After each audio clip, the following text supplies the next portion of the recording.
gets into your system are from toys that happen to contain lead paint, such as the ones that were recently recalled from China, or paint chips in older homes that become loose and children ingest them. But they discovered that many spices, such as cardamom, fenugreek, or chili powder, that are imported from India, come here with more than trace amounts of lead in them. And a large reason for that is regular gasoline is still widely used in India. We of course banned it in the United States and phased it out in the late 70s. But in India it's still widely used. And as cars burn that type of fuel, it goes up into the atmosphere, comes down in rain clouds, eventually leaches into the groundwater. And where many of these spices grow, they actually grow from water sources that are contaminated with lead. So I think it's important that many pediatricians understand that this is now another source, particularly for Asian families, another source for potential lead poisoning in children. Well, that gives me a lot of pause, because we cook Indian food at home and our children like to eat the Indian food. And we use all the spices that are imported.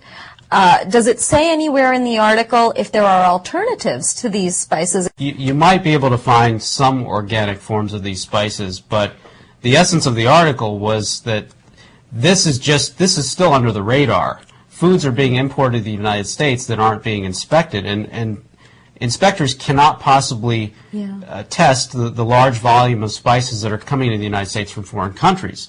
So vigilance, that's point number one. Point number two is make sure your kids have an overall balanced diet, because they say that things like vitamin C and iron happen to help counteract some of these bad effects of lead. But you've just got to make sure, you've got to get your children tested regularly and make sure that the lead levels in their blood are normal or below normal.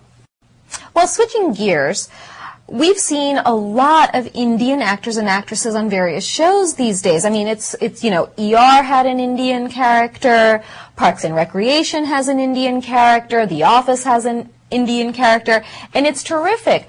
But it's very interesting to see that these Indian actors and actresses are either part of a larger ensemble cast, or they're playing someone's sidekick, but never have they been front and center as the lead in any show. And that's about to change, I think, Dinesh, because there are 3 projects in development right now that are being shopped around to the networks, which deal with Indian ensemble casts, or the lead character is an Indian person.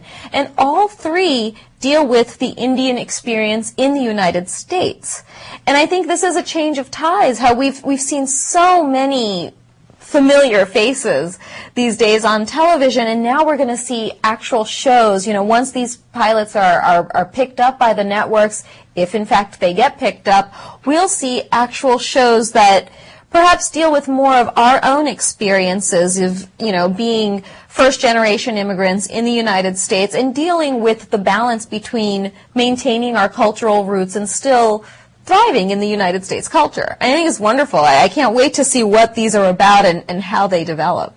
So I guess Van Wilder 2, The Rise of Taj, is not a good enough example of our own experiences growing up in the United States. No, but Hal Penn, who is now working in the Obama administration, is a wonderful beacon of what we could all strive for.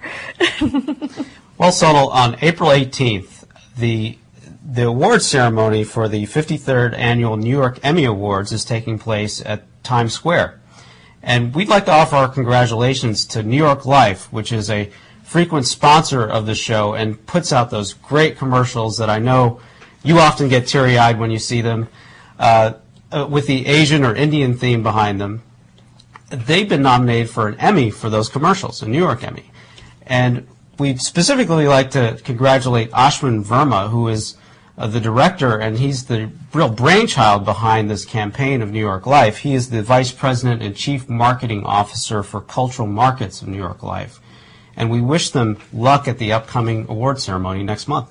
Absolutely. I hope they win, because that one campaign that they had with the elephant was my absolute favorite. And I think, the time that they spend on it and just the pulling at the heartstrings, they've got to win. Well, most of you know that I have a passion for dancing, that I enjoy dancing. I've danced since I was a very young girl. And I've seen this passion also in our children. Our 5-year-old son Akash and our 2-year-old daughter Ashna both display signs of an interest in dance. And I thought, wow, how wonderful that I've passed on my interest to my children. DNA really works. Then along comes this article that tells me that humans are predisposed to moving to a steady beat, and that it may not be the DNA, but it may just be a natural predisposition to enjoy beats. In fact, this article that's detailed in the May 15th issue of the Journal of Proceedings of the National Academy of Sciences they studied 120 infants between 5 months and 2 years old, and it suggests that humans may be born with a predisposition to move rhythmically in response to music. To test the baby's dancing disposition, researchers played recordings of classical music, rhythmic beats, and speech to infants, and they videotaped the results. And what happened was the speech would not stir the children to move. Classical music would not stir the children to move. But if there was a beat, if there was some rhythmic music, children would move their hands, they would bounce up and down, and they would get very interested in the beat, more so than the music. And although researchers still don't know why humans could be predisposed to this, it's a very interesting study in that it's an innate thing that still hasn't evolved out of the humans. Well, speaking of rhythms and beats, Sonal, spring is coming, and that's a new beat for all of us. There are signs of it out there today. Please get out there and enjoy. Well, that's about all we have for you today. Thank you for joining us. Namaste. Namaste.